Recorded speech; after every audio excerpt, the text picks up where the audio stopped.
Donna Lorton is joining us on the Cyber Couch today. Donna and I have known each other a long, long time. She's a profound woman of God and has become a part of the House Springs Church as well. So I want to talk to you about House Springs a little bit too, Donna. But first, just thanks for joining us on the Cyber Couch today. I appreciate you doing it. Oh, it's my pleasure. Tell me, before we talk about what we're really here to talk about, tell me what's going on with your kids. Some of the people in the church have known your kids at varying stages. Just what's going on with your family? Well, my daughter's a teacher. Nicole, the oldest one, is a teacher. So, her world has been shattered recently.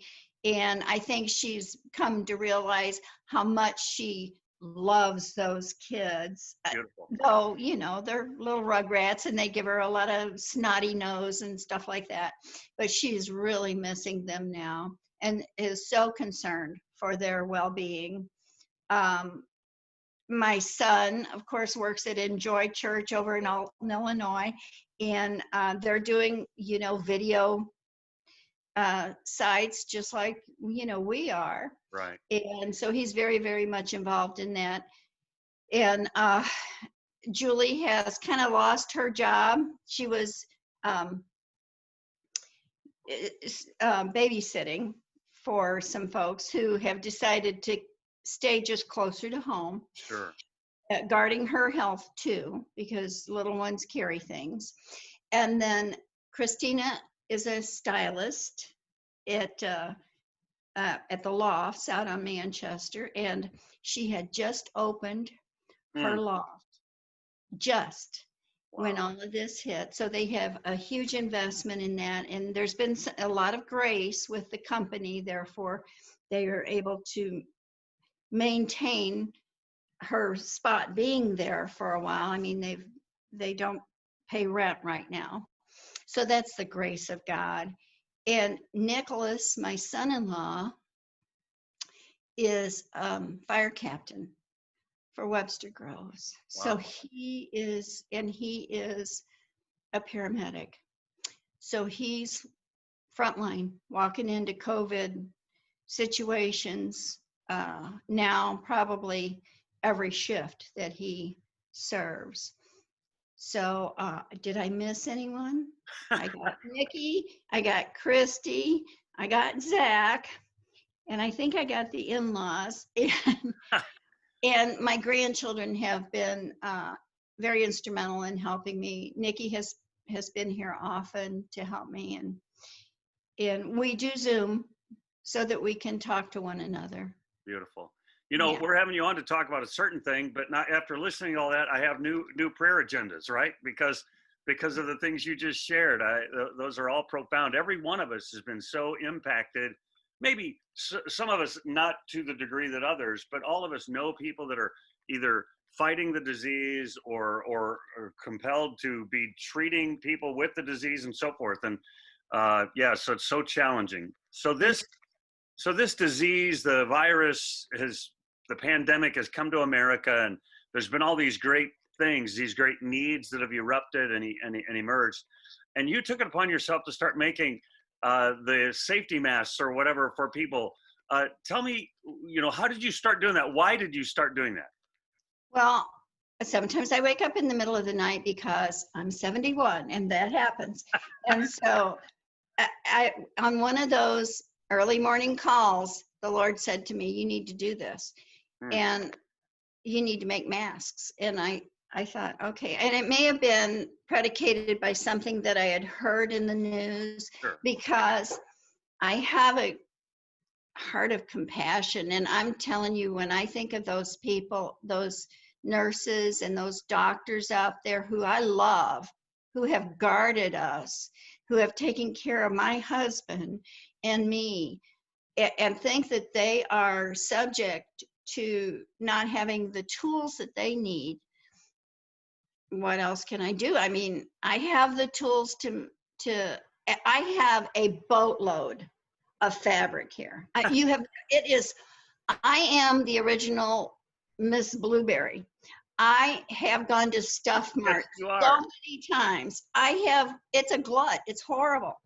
And sometimes I shake my head, and then and then I can't resist. So I have, and people have brought me fabrics. You know, I'm kind of a dumping ground sometimes because, you know, the grandma's house gets cleaned out. No, Donna, can you use this? Well, I have enough space in this mansion that my husband provided for me to store a great amount of things. So I've got things at my fingertips. And what I didn't have was the filtering material, this stuff. It's called Olefin, or you can use interfacing, but it has to be a certain bonded material. And I put on my courage and went up to Walmart one day, and because I saw that it was available online, but it was going to take about a week and a half to get it. So I, you know, masked myself up and went up to Walmart, and guess what I found? I found rolls of this Olefin stuff that is the filtering material for half price, $2 a roll. And so I hoarded, okay? Good. I don't need toilet paper, I need Olefin. So I hoarded and I bought 10 rolls. And so I've had it to be able to give out to folks who are cutting for me, who, by the way, Vic brought to me. So you decided to make masks. So tell me what's going on. You're doing some part, other people are doing some other things for you. Tell us about that. Tell us the process. Yes, I was doing all of it. And of course, you know, it is time consuming. It's not the machine work that is so difficult at all. It is the time of pressing and turning and cutting the, discovering things. I cut, discovering different processes or what the best product is for the nurses, because you don't want to give them anything that isn't going to be protective of them. Right. So, and then virtually what I did was I just made a ton of masks and had nowhere to go with them. And the Lord had said, just do this. And so I had about 30, and I got a text from Doug Holtzman, and he said, you know, I have a friend. Well, actually, she's a mutual friend that's a pediatrician. She needs masks. So immediately I had 30 to take over to her. They weren't the best, but, you know, I upped my game through a little research. And so now we have a lot of masks. And this is something that I think almost anybody can do at home, and families can do. So you're a seamstress of sorts. Obviously, I can see stuff hanging on the wall there behind you. Mm-hmm. And that's Patty Schlareth's granddaughter's quilt back there. Come on, I love Patty. All of her T-shirts. Mm-hmm. Yeah. So it's because it's waiting because the masks come first. Well, I hope it's not a secret because we just told the whole World Wide Web. Yeah, there we go. So, so you started making them, and then you needed more material, needed people to help maybe with doing some of the cutting. Tell me about some of that. Well, I have often thought everything I ever need I found at the church, and Vic called and asked me, or if he could, you know, if I needed anything, and I said I need people to cut. You know, you know, the Lord's been so good to me, and I'm a little sheltered here. I haven't really faced the realities that many other people are facing. I have everything I need at my fingertips, except I need hands. So he mentioned that during the House Springs meeting, and people started calling me and coming by and picking up Olefin and fabrics, and you know, they went and did what they could do. I have a neighbor that comes over at distance and cuts for me and cleans up the mess, because, you know, this is kind of what they look like to begin with. Look at this. It looks like pennants, you know, because I just run it through the serger and string them together. So, so I needed the body of Christ to come in, and some from church, some from the neighborhood that are the body of Christ. And so I just can't begin to tell you how much those connections have meant to me. Yeah. Giving me purpose, because, you know, things have changed a lot here at this address. Right. It's amazing, isn't it, that in our weakness, our fear, our concern, our faith, God mingles all our interests, and God Mhm. mingles all those things together and says, "Hey, Donna, you're great at sewing, and there is something very important for you to be putting your hand to, and there's people out there with a need, and other people that can help support that need." Our God is pretty amazing, isn't he? At starting to turn some things. He is, and he's a God of multiplication. And he's a God that values every gift that we have, no matter how small it is. If you have a child that can draw around this, then you have someone that can duplicate a pattern. You have a very valuable person there. If you have a husband that can use a pair of scissors, you have a very valuable person there. And he needs for us to multiply our efforts. Um, So you're making these masks, and then where are they going? Where are you taking them, or who are you delivering them to? How's that all working out? Well, many have gone to people that are vulnerable, that are physically vulnerable. I try to get them to the body first, and to doctors. I sent some to Steve Joggers, and I've got a few more because, Diana said he's got a handkerchief.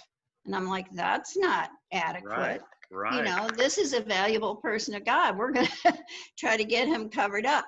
So, and of course, this pediatrician, I have another stash of fabric that looks like Thomas the Train fabric. That's going to the pediatrician for all of her staff. Or maybe, she sent vulnerable children home with some of the masks that I made. So,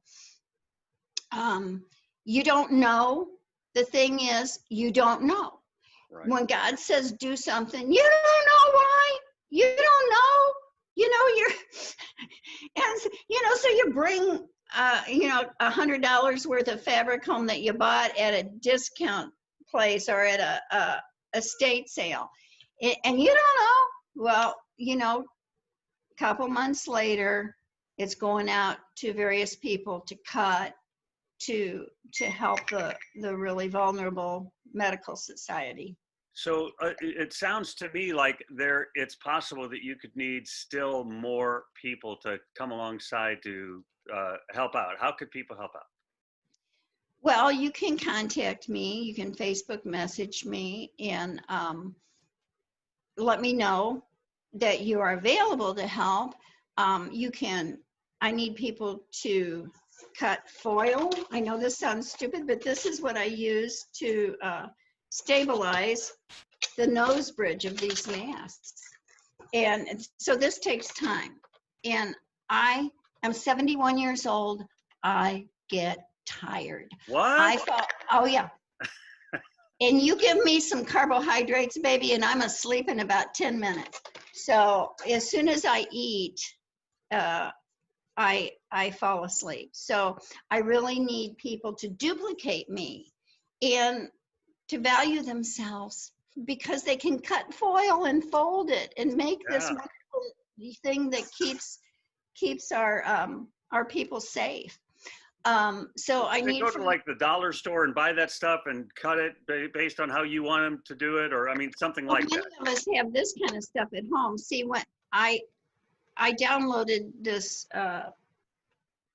source from a woman who was a quilt shop owner that was also a nurse. So she was in the community and she knew what the RNs needed or the LPNs or whoever needed. And she knew that this fabric or interfacing, much of which many of us have at home,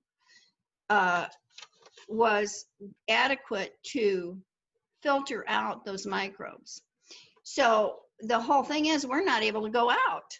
We're really not able to go out. So we need to take things that we have at home and use them. So many of you have these foil pans at home. I just cut the bottom out and then cut these strips and then fold them. Or actually my neighbor does for me. And then the other thing I use is t-shirts. because elastic is a huge issue for us. We can't find it, and it's expensive. And not only that, but it breaks down the cartilage in the staff's ears, or it rubs in it, or it pulls and it hurts and it causes them to bleed. I do not want our ladies and our gentlemen to hurt in any way. I want them protected. So, here, I'm going to show you something real quick. So we don't really want to endanger anyone in going out at all. So if I can order stuff online, I do. And sometimes, now this is, I know this looks weird. This is a t-shirt that has been cut in strips horizontally across the body of the t-shirt. Everyone has old t-shirts. Believe me. I could use you think? And so, I have hundreds of KOV shirts, hundreds. Yeah, so I can use people to cut the t-shirt in about 1-inch strips. And when you pull that strip, it rolls up like a shoestring. And that's very elastic, and it pulls this mask close, to the face. Much more appropriate for use than elastic. And it costs nothing. Isn't God good? God is great. So, so this is what the filter looks like. Look at this. This is where that little metal piece goes. So I can use people that definitely can sew, but that is only one part of the whole process. I need people, we need people that can cut. We need people that can do this. We need people that can, cut a ton of these at about 14 inches a piece and stretch it. And those are things that children can do. This is a family deal. And, then we need people that will stand and press and make, or someone that will clean up all of the tags, all of these little pieces of thread. You see this? I have a gal that just comes and cuts these apart for me and folds them and pins them like this, where, it's pinned together so that I can just pick that up and do, you just run it through the machine. Wow. So that it's so amazing. It's so spectacular what you're doing. And, and you're so inspiring. I mean, I think we all get paralyzed. Like, what can I do? And this issue is so big and I couldn't possibly make a difference. I'm just little old me. And yet, when I hear you talk, I can see that there's a lot of probably little things like this that all of us could do if we would just, listen to the Lord and take a minute to ponder what he has for us. And I always tell people, whatever you happen to like, God's got a purpose for what you like, because he made you that way. I started doing this stuff when I was 8 years old, about the same time that I got saved. Wow. And so I've been at fabrics and threads for a long time. So, and I feel greedy. I mean, I am greedy. Okay, that's one of I'm a greedy girl. And I just don't, I'm of that old school of don't throw things away. If you can possibly save it, it can be valuable. But I just want to encourage people who are in bad situations right now to get busy. Yeah. And if you can do a half an hour at night, you can cut these things, a ton of these, in about 15 minutes, and I need them. It takes 4 for each mask. So so I'm going to have people contact you on Facebook. They can find you there, Donna Lorton. You don't have anything special about your name, or do you? In your name, is it just Donna Lorton on Facebook? It's just Donna Lorton. I do have a Facebook page for a quilting thing, but I would prefer that people just contact me with Donald Wharton. Okay, we're going to have people reach out to you, rally behind the great thing that you're doing to help our healthcare professionals and other people. So love you, so proud of you. You have walked this last couple of miles of your life with great elegance and dignity, and we just so love you and who you are. And I know it hasn't been easy, and so to watch you walk the way you've walked, just keeping your eyes on the Lord, is just so beautiful. Well, thank you, Harry. He grabs me. You know, there's times when I drift. You know that. Sure, we all do. And he gets the hook on me. Yeah. He's wrapped me around his neck a couple of times, broken my legs and wrapped me around his neck a couple of times. Well, we're going to connect people with you. Thanks for spending time on the Cyber Couch today. We'll get word out to people and invite them to help you out. All right. God bless you. And I'm praying for you guys too. You have such a, you have a task, but you're ready for war. I know it. God bless you. Love you. Love you.